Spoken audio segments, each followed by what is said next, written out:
ഇന്നത്തെ വീഡിയോ മധുരപ്രിയർക്കുള്ളതാട്ടോ. ഇന്ന് നമുക്കൊരു കേസരി ഉണ്ടാക്കാം. വെറും കേസരിയല്ല, നല്ല മാമ്പഴ കേസരി. അപ്പോൾ ഇതിന് വേണ്ടിയിട്ട് ഞാൻ നല്ല പഴുത്ത മധുരമുള്ളൊരു മാങ്ങ തോലൊക്കെ കളഞ്ഞ് മുറിച്ച് മിക്സിയിലൊന്ന് അരച്ച് മാറ്റി വെച്ചിട്ടുണ്ട്. വെള്ളമൊന്നും ചേർക്കാതെ വേണം കേട്ടോ അരച്ചെടുത്ത് മാറ്റി വയ്ക്കാം.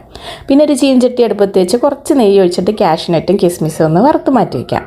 ഇതേ ചീൻചട്ടിയിലേക്ക് തന്നെ ഞാനൊരു ചെറിയ കപ്പിൽ ഒരു 1/4 കപ്പ് റവ, കുറച്ച് ക്വാണ്ടിറ്റി ഉണ്ടാക്കുള്ളൂ, റവ ഒന്നിട്ടിട്ട് ഒരു 2 മിനിറ്റ് ഏറ്റവും ലോ ഫ്ലെയിമിൽ വെച്ച് ഒന്ന് വറുത്ത് മാറ്റി വയ്ക്കുക. റവയുടെ കളറൊന്നും മാറിപ്പോരുത്.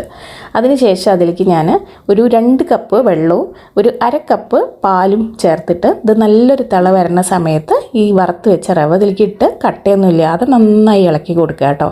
പാല് ചേർത്ത കേസരിക്ക് നല്ലൊരു രുചി ഉണ്ടാവും. ഇനി ഞാൻ അതിലേക്ക് ഒരു നുള്ള യെല്ലോ ഫുഡ് കളർ കുറച്ച് വെള്ളത്തിൽ മിക്സ് ചെയ്ത് ഒഴിച്ചു കൊടുക്കുന്നുണ്ട്. ഇത് ഓപ്ഷണലാണ് കേട്ടോ.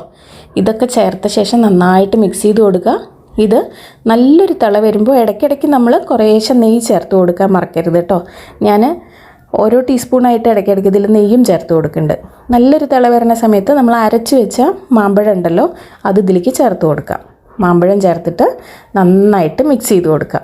എല്ലാം നല്ല മിക്സായി വരുന്ന സമയത്ത് നമുക്കിതിലേക്ക് മധുരത്തിനാവശ്യമായ പഞ്ചസാരയും ചേർത്ത് കൊടുക്കുക. ഞാൻ നിറച്ചൊരു കപ്പ് പഞ്ചസാര, ഇവിടെ നല്ല മധുരം കഴിക്കണവരാണ്, അപ്പോൾ നല്ലോണം ഒരു കപ്പ് പഞ്ചസാര, അത് നിങ്ങളുടെ ഇഷ്ടത്തിനനുസരിച്ച് അളവിൽ മാറ്റം വരുത്താം. പഞ്ചസാര ചേർത്ത് കഴിഞ്ഞാൽ പിന്നെ കേസരി ഒന്ന് ലൂസായി തുടങ്ങുമല്ലോ.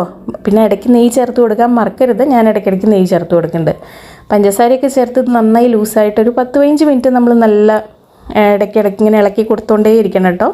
അത് കഴിയുമ്പോൾ ഇതുപോലെ ഇങ്ങനെ കുറുകി വരും. ഞാൻ ഒരുപാട് കട്ടിയാക്കി എടുക്കണില്ല, ചെറുതായിട്ടൊന്ന് കുറുകി വരുമ്പോൾ ഞാൻ ഫ്ലെയിം ഓഫ് ചെയ്യുന്നുണ്ട്. പിന്നെ ഏലക്കായ പൊടിച്ചത് പഞ്ചസാരയുടെ കൂടെ പൊടിച്ചത് ചേർത്ത് കൊടുക്കുന്നുണ്ട്. വറുത്ത് വെച്ച കാഷ്നട്ടും കിസ്മിസും ചേർത്ത് കൊടുക്കുന്നുണ്ട്.